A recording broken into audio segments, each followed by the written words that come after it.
함께 나누실 하나님 말씀은 창세기 25장 19절에서 34절입니다. 창세기 25장 19절에서 34절, 저와 여러분이 한 절씩 교대로 읽으시겠습니다. 아브라함의 아들 이삭의 족보는 이러하니라. 아브라함이 이삭을 낳았고 이삭은 40세에 리브가를 맞이하여 아내를 삼았으니 리브가는 밧단 아람의 아람 족속 중 부두엘의 딸이요 아람 족속 중 라반의 누이였더라.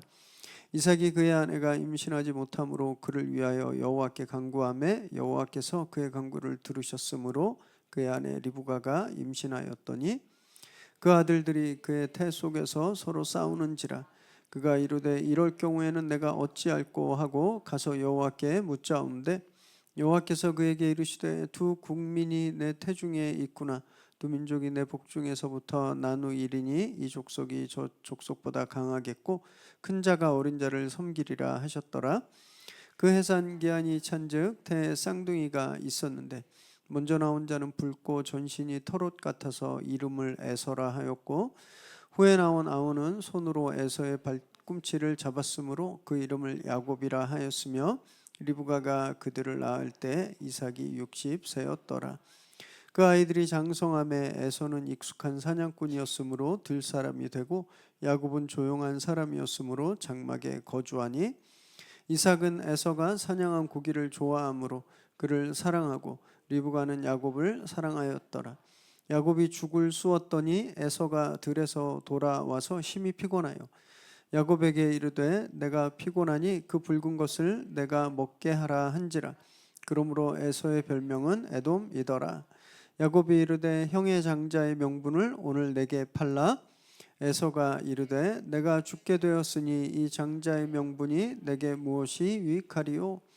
야곱이 이르되 오늘 내게 맹세하라. 에서가 맹세하고 장자의 명분을 야곱에게 판지라. 야곱이 떡과 팥죽을 에서에게 주매 에서가 먹으며 마시고 일어나 갔으니 에서가 장자의 명분을 가볍게 여김이었더라. 아멘. 오늘 우리에게 주시는 하나님의 말씀입니다.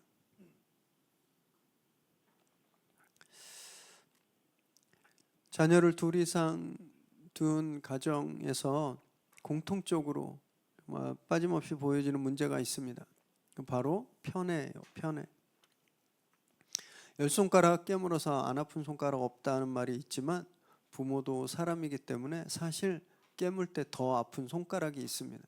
그래서 마음이 쓰이고 하나라도 더 챙겨주고 싶고 관심 가는 그런 자녀가 있어요. 부모 입장에서는 그게 당연합니다. 그렇게 보호해줘야 되고 그렇게 신경을 써줘야 되는 것이 당연하다고 생각해요. 그러나 자녀들 입장에서는 꼭 그렇지 않을 수가 있습니다. 몇 년 전에 인천에 있는 5층짜리 빌라에서 불이 나서 큰 피해를, 재산 피해를 입었는데 원인을 조사해 보니까 그 빌라에 살고 있던 중학교 1학년생 이모군이라는 아이가 불을 질러 버린 거예요. 자기 집에. 그래서 왜 불을 질렀냐 그랬더니 엄마가 자기 형만 너무 편애해서, 그래서 화가 나서 불을 질렀다. 엄마는 전혀 예상도 못했대요. 이 아이가 그렇게 스트레스 받고 이렇게 정말 분노 게이지가 올라갈 거라고는 생각도 못했다. 이런 기사를 읽은 적이 있습니다. 아마 더 이상 정보가 없어서 저도 정확히 말씀드릴 수는 없지만 제 생각에 아마 그 집에서는 큰 아이가 아마 아픈 손가락이지 않았을까 생각돼요. 그래서 동생은 좀 똘똘하고 혼자 잘하고 그래서 형을 좀 더 챙겨주고 그랬겠죠. 근데 이걸 부모 입장에서는 당연한 거였는데 자녀 입장에서는 억울한 일인 거죠. 편애는 그렇습니다. 편애하는 입장에서는 전혀 문제가 없다고 생각해요. 나는 편애한다고 생각하지 않습니다. 당연한 거라고 생각해요. 그러나 당하는 입장에서는 억울하고 분하고 화나는 일인 거죠. 입장차가 분명히 있습니다. 오늘부터 이제 이삭 집안의 이야기가 본격적으로 시작되는데요. 이 이삭의 집안에 크게 흐르는 줄기가 하나 있습니다. 기둥이 편애입니다. 편애. 이 이삭의 집에서 보여지는 편애는 이삭에 대해서만 끝나는 것이 아니고 그 다음 때 이스라엘 역사를 통해서 계속 반복되어 나타납니다. 어쩌면 우리가 어쩔 수 없는 그런 한계들, 우리가 어쩔 수 없는 그런 우리의 단점들을 그대로 보여주고 있다고 할 수 있는데요. 말씀을 나누실 때 하나님께 참 감사하는 시간 되면 좋겠습니다. 하나님이 나를 편애하지 않으시는 것이 얼마나 감사한가. 하나님께 감사하고 또 그런 하나님의 사랑을 담기로 결단하는 저 여러분 되시기 바랍니다. 20절 21절 읽습니다. 시작. 이삭은 40세에 리브가를 맞이하여 아내를 삼았으니 리브가는 밧단 아람의 아람 족속 중 부두엘의 딸이요 아람 족속 중 라반의 누이였더라. 이삭이 그의 아내가 임신하지 못하므로 그를 위하여 여호와께 간구하매 여호와께서 그의 간구를 들으셨으므로 그의 아내 리브가가 임신하였더니. 이삭과 리브가가 결혼했을 때 나이가 몇 살이라고요? 40에 결혼했습니다. 그런데 이 리브가도요 사라처럼 임신이 안 되는 거예요. 그래서 이삭이 하나님께 아기를 달라고 계속 기도했습니다. 그랬더니 하나님이 그 기도를 들으셔서 임신을 허락하신 거죠. 리브가가 임신하게 됩니다. 요 구절만 딱 보면요 이삭이 뭐 한 1, 2년 또는 길어야 뭐 한 3, 4년 기도했겠다 이렇게 생각이 드시는데 좀 몇 년 기도했는지 아세요? 26절을 잠깐 보시면요 이삭이 에서와 야곱을 낳았을 때 60이라고 되어 있습니다. 60. 40에 결혼했잖아요. 그럼 몇 년간 기도한 거예요? 20년. 아기를 달라고 20년을 기도한 거예요. 여러분 지난주 본문에서 우리는요 아브라함의 방계 자손들을 살펴보았습니다. 아브라함의 후처 그두라가 6명을 낳았고 손자도 낳고 중손자도 낳고 각각의 강한 족속들이 되어서 확 크게 막 퍼지고 있는, 또 이스마엘도 12아들을 낳았고 이 아들들이 다 족속을 이루어서 왕성하게 퍼져나가고 있는. 근데 20년 동안 이삭은 뭐 한 거예요? 기도한 겁니다. 한번 좀 생각해 봤어요. 이삭이 어떤 마음이었을까? 이삭이 자기가 적자잖아요. 적자. 자기가 직계입니다. 하나님의 언약이 자기에게 이어졌다는 걸 아는 사람. 그래서 아브라함의 그 씨족을 자기가 공식적으로 그리고 영적으로 인계받았잖아요. 그래서 자식이 없는 거예요. 근데 그 방계들은 다 크게 성공하고 부흥하고 막 일가를 이루고 나라를 이루고 있는데 자기는 아기가 없는 겁니다. 비참하고 속상하고 막 열등감도 느껴졌을 거예요. 20년간. 그런데 이때 이삭은요 기도만 했습니다. 자기 아버지처럼 첩을 드리거나 후처를 드리지 않았어요. 이삭은 그 시간을 기도로 보냈습니다. 하나님께서 나는 아브라함의 하나님, 이삭의 하나님, 야곱의 하나님이다 이렇게 말씀하시잖아요. 왜 별 특별할 것 없는 이삭의 하나님이라고 당신을 말씀하실까? 그 이유를 우리가 여기서 볼 수 있는 거죠. 하나님은요 재주 많은 사람의 하나님이 아니라 기도하는 사람의 하나님이 되십니다. 이삭이 기도하는 사람이었기 때문에 하나님이 그의 하나님 되어주신 거예요. 그리고 그 기도에 응답해 주셨죠. 저와 여러분도요 이삭을 닮게 되길 바랍니다. 우리는 무슨 일이 일어나거나 뜻대로 일이 풀리지 않으면 막 들썩거리죠. 막 일어나요. 막 뭘 막 하려고 합니다. 막 이렇게 밖에 나가서 사람도 만나고 도움도 청하고 뭐 어떻게 해결해 보려고 막 움직이죠. 그럼 그 움직이기 전에 이삭처럼 기도의 자리를 지키시기 바랍니다. 기도해야 정말 답을 얻을 수 있는 겁니다. 그 시간이 내가 생각하는 것보다 훨씬 길더라도 그러나 하나님의 시간이 반드시 우리에게 올 것이다라는 것을 믿고 그 기도의 자리를 지키시기 바랍니다.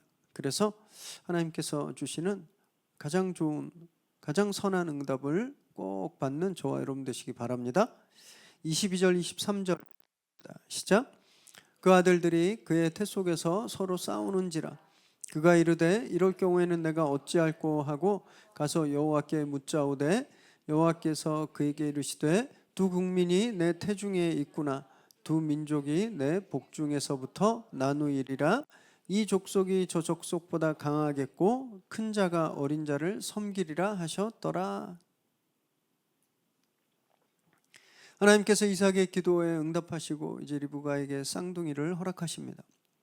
근데 이 아이들이 뱃속에서 막 심하게 싸우는 거예요. 단지 이렇게 몸을 뒤척이고 돌리면서 움직이는 정도가 아니라 진짜 심각할 정도로, 이러다가 아기를 유산하는 거 아닐까? 이러다가 큰일 나는 거 아닐까라는 생각이 들 정도로 너무 과격하게 아이들이 싸움을 하는 겁니다. 그래서 리브가가 하나님께 기도했어요. 하나님, 어떻게 된 일입니까? 이거 어떻게 해야 됩니까? 그때 하나님께서 리브가에게 아들들에 대한 신탁, 하나님의 말씀을 주십니다. 각각 민족의 아비가 될 거고 첫째 민족이 둘째의 민족을 섬기게 된다, 이런 말씀을 주시죠.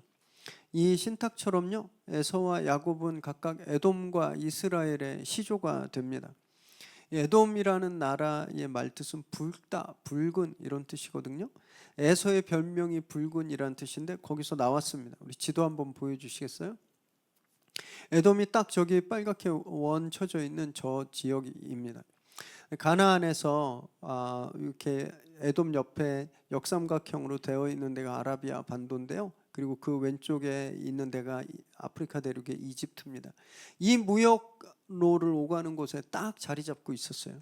저기는 붉은 흙이 많았고 또 바위들로 이루어져 있었습니다.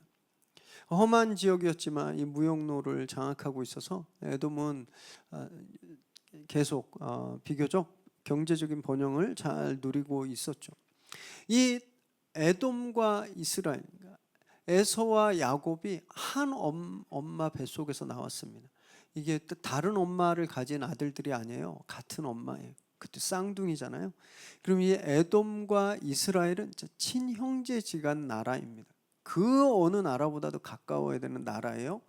그러나 실제는 역사적으로 반목과 다툼이 끊이지 않았습니다.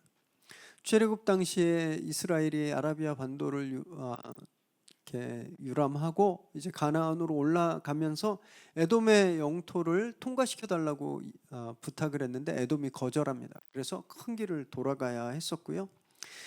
그 앙심을 품었는지 사울 왕 때는 에돔과 전쟁을 벌여서 에돔의 여러 성들을 몰살시키기도 합니다. 또 다윗 왕 때는요, 다윗의 군사령관인 요압이 6개월간 에돔 땅에 있으면서 에돔의 남자들을 도륙했습니다.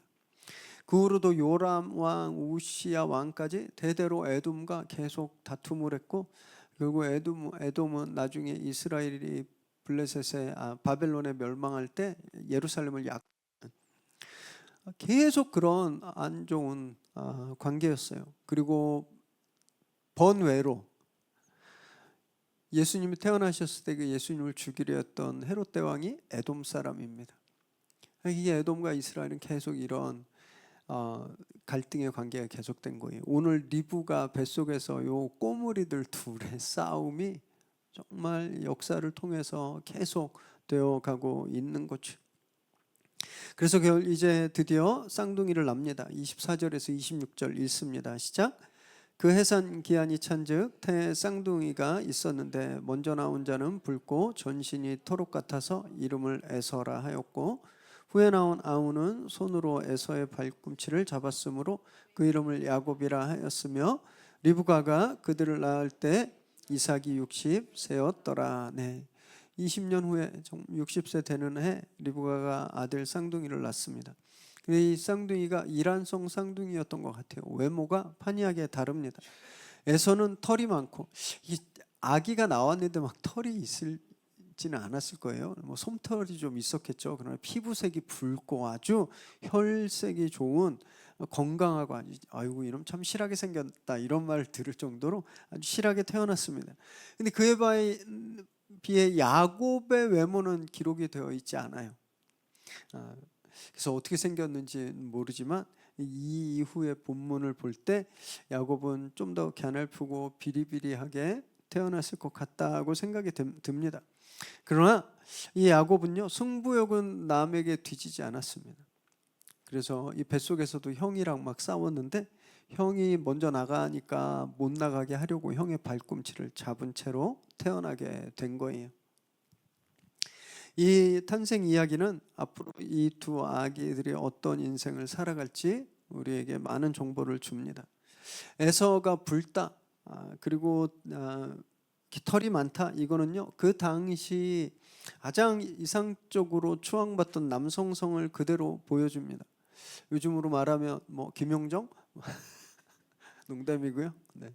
뭐 장동건, 뭐 원빈, 뭐 이 정도 급이죠. 네. 뭐 식스팩에 뭐 어깨도 떡 벌어지고 아주 건강하고 그런 남자들이 닮고 싶어하는 그런 모습을 그대로 가지고 있었어요.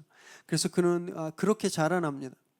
사람들에게 강한 리더십을 행사하고 사람들을 지도하고, 창세기 33장에 보면 나중에 야곱이 가족들을 이끌고 고향으로 돌아올 때 야곱이 어떤 소식을 듣냐면 당신의 형이 지금 400명의 말 탄 사람들과 함께 오고 있다, 이런 이야기를 전해줍니다.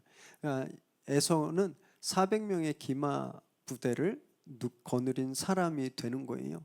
400명의 기마 부대는 엄청난 겁니다. 당시 나라들이 소도시 국가 체제로 있다고 할 때 아마 굉장히 강한 한 도시 국가의 왕 노릇을 하지 않았을까, 이렇게 상상되는데, 그런 모습을 그런 일가를 이룬 만큼 그는 정말 사회적으로 굉장히 크게 성공하는 사람이 됩니다.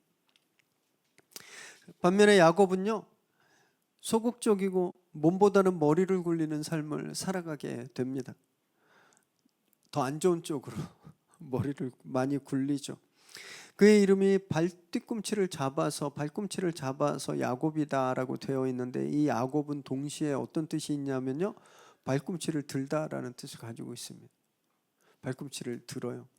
언제 우리가 발뒤꿈치를 드나요? 뭘 살살 할 때, 그죠?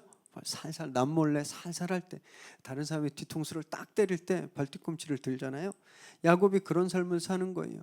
발뒤꿈치를 들고 살살 다른 사람 가서 확 움켜쥐는 겁니다. 자기가 원하는 것을 위해서는 서슴지 않고 다른 사람들을 속이고 모략을 꾸미는 일을 하는 그런 사람으로 자라게 되는 거죠. 언제까지 이런 삶을 사는가? 나중에 야복 강가에서 더 이상 잡을 수 없게 되었을 때, 그가 더 이상 다른 것을 잡을 수 없게 되었을 때 이스라엘이라는 이름을 얻습니다. 그때까지 그는 계속 이런 삶을 살아가게 되는 거예요. 이 발꿈치를 드는 야곱의 모습은요, 우리하고 참 많이 닮았죠. 우리도 원하는 것이 있으면 막 갖고 싶어서 가진 노력을 합니다. 무리수를 두기도 하고, 또 회사나 직장에서 막 경쟁할 때 어떻게든 내가 이겨보려고 해서는 안 되는 그런 방법도 쓰기도 하는 거죠.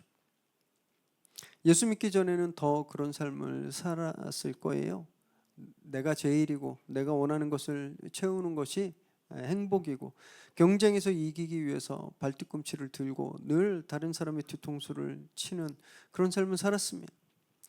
그러면서 우리 주변에 주목받는 에서들을 부러워하기도 했겠죠. 에서가 남성성을 상징하고 한 부족의 리더가 되고 강한 리더십으로, 야곱이 그 형을 보면서 얼마나 부러웠겠습니까?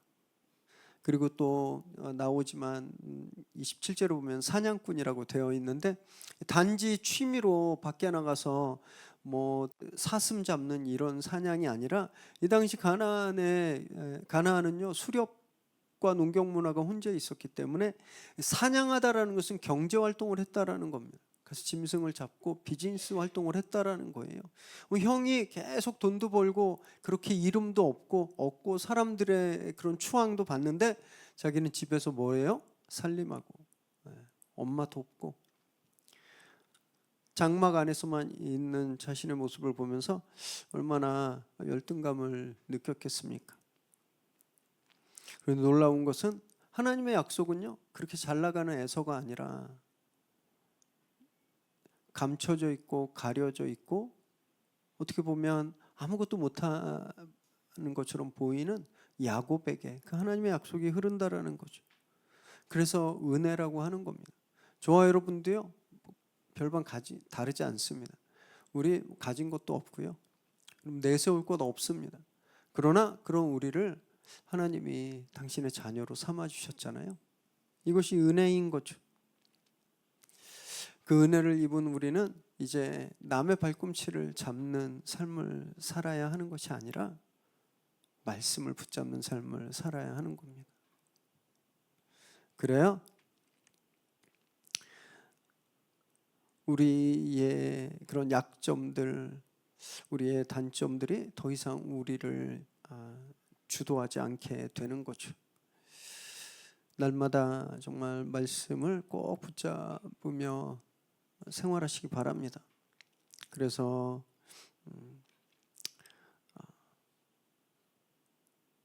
다른 사람 것을 욕심내고 남의 발꿈치만 잡던 그런 초라한 인생이 아니라 정말 하나님 주신 능력으로 당당하게 이 세상에서 쓰임받는 저와 여러분 되시기를 주님의 이름으로 축원합니다. 27절 28절 읽습니다. 시작. 그 아이들이 장성함에 에서는 익숙한 사냥꾼이었으므로 들사람이 되고 야곱은 조용한 사람이었으므로 장막에 거주하니 이삭은 에서가 사냥한 고기를 좋아하므로 그를 사랑하고 리브가는 야곱을 사랑하였더라. 이 아이들은 자기 이름 그대로 자라납니다. 에서는 아주 익숙한 사냥꾼, 아주 전문적인 사냥꾼, 사냥을 잘하는 사람으로 자랐어요. 들 사람이 되었습니다. 자기 비즈니스를 잘하는 사람이 되었어요. 재산도 많이 쌓았을 겁니다. 가진 것이 많았을 거예요. 이미 그를 따르는 사람들도 많았을 겁니다. 이걸 기억하셔야 돼요. 야곱은 조용한 사람이 되었다라고 되어 있는데요, 이 조용하다는 건 말이 없고 소극적이란 뜻이 아닙니다. 온전하다, 완벽하다는 뜻이 있어요. 아주 꼼꼼했다라는 뜻이에요. 그 야곱은요, 꼼꼼하게 집안 살림을 되게 잘했습니다.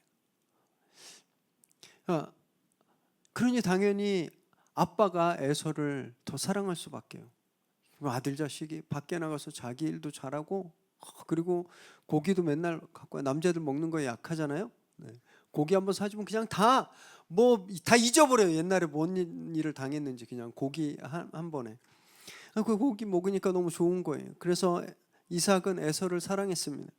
근데 리브가는요, 집에서 정말 살갑게 소곤소곤 말도 잘하고 시키지도 않았는데 집안일 잘하고 깔끔하게 잘하는 야곱이 얼마나 이뻤겠습니까? 리브가는 야곱을 사랑했어요.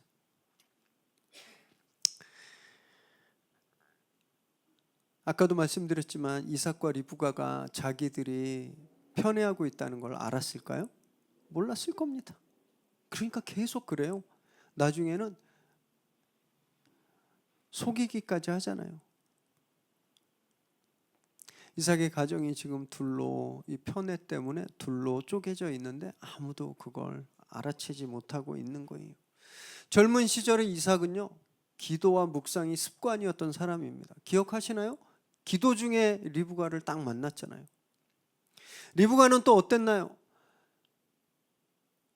한 번도 가보지 않은 곳인데 하나님 뜻이니까 나 오늘 당장 가겠습니다, 이렇게 정말 멋진 믿음의 결단을 하고 순종했던 여인이었습니다. 그런 모습이 여기에 안 나타나요. 그냥 자기 입맛에, 자기 취향에, 그리고 인간적인 정에 그냥 충실한 사람의 모습만 나타나는 겁니다.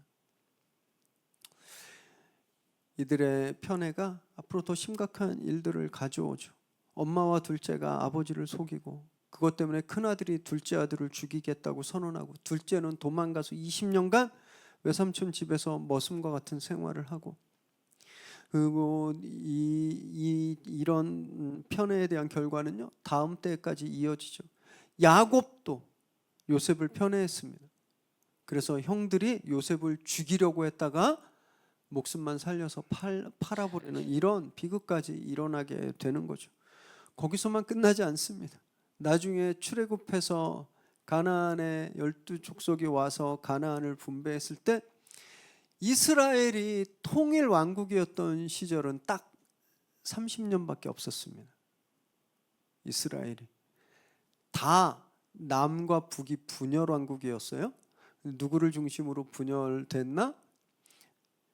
요셉의 아들들인 요셉 족속과 나머지 이스라엘들 중심으로 이스라엘 나뉘어진 거예요. 이 가정에서 보여지는 편애와 갈라진 모습이 이스라엘 역사를 통해서 계속 되풀이되고 계속 반복되는 겁니다. 신기하죠. 하나님의 백성인데 하나님이 내가 이상 너의 하나님이다 이렇게 말씀까지 하셨는데 이런 한계가 있는 겁니다. 여러분 그게 저희들이에요. 저희들. 여러분 우리가 뭔가 대단하고 완벽해서 하나님이 우리 하나님 되어주시는 게 아닙니다. 바울도 이렇게 고백했는데요. 고린도후서 4장 7절 읽습니다. 시작. 우리가 이 보배를 질그릇에 가졌으니 이는 심히 큰 능력은 하나님께 있고 우리에게 있지 아니함을 알게 하려 함이라. 이 보배 하나님의 능력 예수 그리스도 이것이 어디에 담겨 있다고요? 황금 그릇, 수정 그릇 아니에요. 질그릇에 담겨 있다는 겁니다. 툭 치면 깨지고 잘못하면 스크래치 나고 부서지기 쉬운 그 질그릇에 하나님이 보화를 담아주셨다라는 거예요. 저와 여러분처럼 이런 보잘것없는 이삭처럼 하나님의 사람임에도 불구하고 계속해서 문제를 일으키고 그 한계에서 벗어나지 못하고 계속 실수를 반복하는 그런 질그릇이지만 하나님이 그런 우리 사랑하셔서 우리에게 보화를 주셨다, 능력을 주셨다는 겁니다. 왜냐하면 우리가 아무것도 아닌 것을 고백하기 위해서, 내가 아니라 하나님이 하신다라는 것을 고백하기 위해서 하나님이 이 질그릇 같은 우리에게 보배를 담으셨다라는 겁니다. 그래서 저와 여러분은 고백하셔야 돼요. 난 아무것도 아니구나. 나는 언제든지 실수할 수 있구나. 실패할 수 있구나. 그래서 다른 사람의 실패와 실수를 비난하고 정죄하는 것이 아니라 그럴 수 있지. 그러면서 기도해 줘야 되는 겁니다. 여러분 우리는 질그릇입니다. 이삭도 이랬는데 평범한 우리는 어떻겠습니까? 다만 우리가 가지고 있는 문제들을 하나님께 늘 기도하시기 바랍니다. 오늘 이삭의 집안에서 이제 보여지고 있는 이런 비극의 서곡들 있잖아요. 이제 앞으로 막 갈등으로 막 발전하게 되는 이런 마치 막 이렇게 싹이 막 튀어오르는 그런 문제들처럼 가정들마다 남들한테 말하지 못하는 그런 문제들이 있으실 겁니다. 그런 문제들을 하나님께 기도로 아뢰시고 도움을 구하시기 바라요. 하나님의 능력은요 우리 한계보다 크십니다. 하나님 못하실 일이 없으세요. 하나님 질그릇에 당신의 능력을 담아두셨잖아요. 그 능력을 믿으시고 날마다 깨어서 기도하는 저와 여러분 되시기 바랍니다. 32절 34절 읽습니다. 시작. 에서가 이르되 내가 죽게 되었으니 이 장자의 명분이 내게 무엇이 유익하리요. 야곱이 이르되 오늘 내게 맹세하라. 에서가 맹세하고 장자의 명분을 야곱에게 판지라. 야곱이 떡과 팥죽을 에서에게 주매 에서가 먹으며 마시고 일어나 갔으니 에서가 장자의 명분을 가볍게 여김이었더라. 희한한 상황이 발생합니다. 29절에 보면요 야곱이 죽을 쓰고 있다라고 되어 있잖아요. 근데 히브리어의 이 죽을 쓰다라는 발음이 꼭 사냥하다라는 발음과 비슷합니다.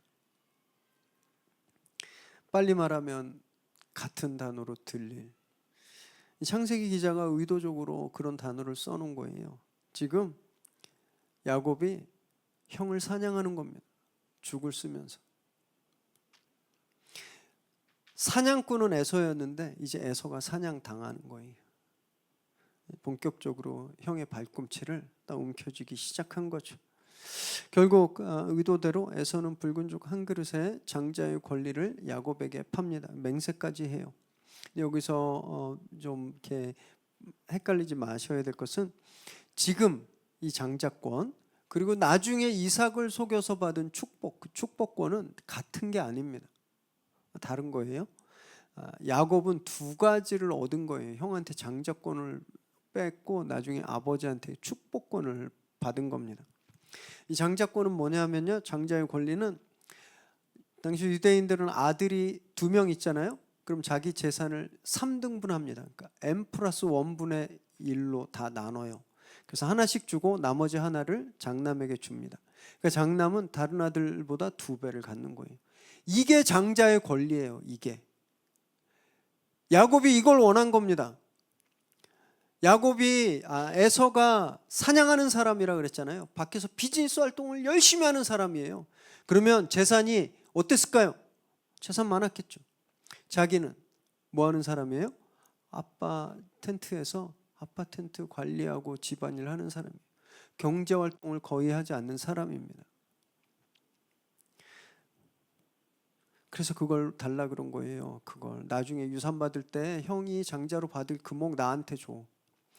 에서가 여기서 그래서 대수롭지 않게 준 겁니다. 왜냐하면 자기 딱히 필요 없거든요. 자기 사업 잘 되고 있어요. 오히려 동생이 집안일 하느라고 경제활동 못했는데 그냥 뭐 내 거 너한테 주면 되지, 오케이 딜 하고 팥죽 먹은 거예요.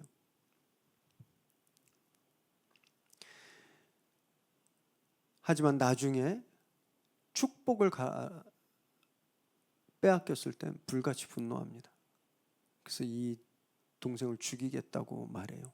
그 축복은 단지 재산 n분의 1이 아니라 하나님으로부터 아브라함에게, 아브라함의 이삭에게, 이삭에서 이제 다음 때 이어지는 하나님의 그 축복에 대한 약속이었기 때문에 그래요.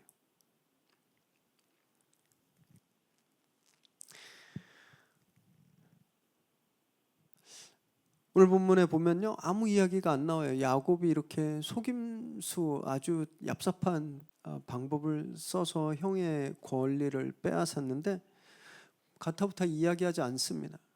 그래서 어떤 분들은 결과가 좋으면 과정은 아무렇게 해도 된다, 뭐 이렇게 말씀하시는 분도 있죠. 천만의 말씀입니다. 성경이 오늘은 침묵하지만 이 침묵이 결코 야곱의 이 속임수 얍삽한 것을 정당화하는 것은 아닙니다. 나중에 야곱이 그 대가를 다 받아요. 다 자기보다 훨씬 고수인 라반을 만나서 무려 20년간 진짜 생고생을 하게 됩니다. 그리고 나중에 집으로 돌아올 때도 형에 대한 두려움에 잠을 못 잘 정도로 그런 괴로운 시간들을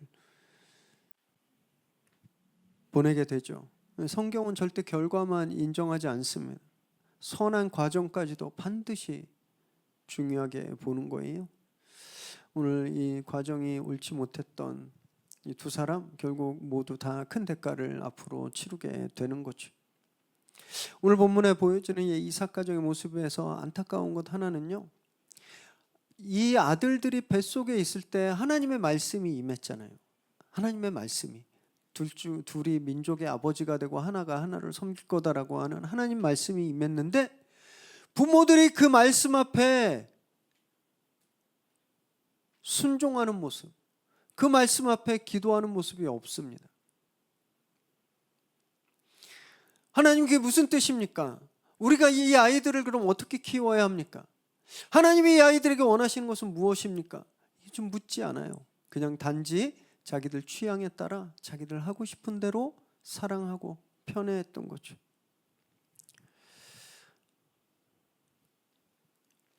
하나님의 뜻을 구하지 않으면요, 늘 이렇게 자기 소견대로 삽니다. 자기가 좋아하는 대로 행하게 돼요. 남의 발꿈치를 잡으면서도 그게 잘못된 것을 모릅니다. 그런 삶은 늘 불안하고 위태위태하게 되는 거죠. 그래서 우리는요, 가장 먼저 하나님의 뜻을 구해야 합니다. 하나님의 뜻. 특별히 자녀들을 양육하실 때도 내 취향, 내 기분, 내 기준이 아니라 하나님의 뜻으로 아이들을 키워야 돼요. 자녀들을 사랑하는 것, 오해하시면 안 됩니다. 얘네들이 하고 싶은 대로 다 해주는 것, 먹고 싶은 대로 다 주는 것, 애들이 사달라는 거 다 사주는 것, 이 사랑이 아니에요. 아이들을 향한 진짜 사랑은요, 하나님이 우리 아이에게 무엇을 원하시는지 그것을 제공하는 것이 진짜 사랑입니다. 내 마음대로 키웠다가 잘못되는 경우 얼마나 많이 봅니까? 정말 뉴스에 매일매일 나오잖아요. 내 감정대로 사랑하는 건 진짜 사랑이 아닙니다. 말씀대로 하나님의 뜻대로 사랑하는 것이 진짜 자녀 사랑임을 꼭 기억하시기 바랍니다. 하나님 말씀을 기준으로 삼으세요. 그래서 가정들마다 다툼과 갈등이 사라지고 하나님 주시는 축복이 늘 넘치게 되기를 주님의 이름으로 축원합니다.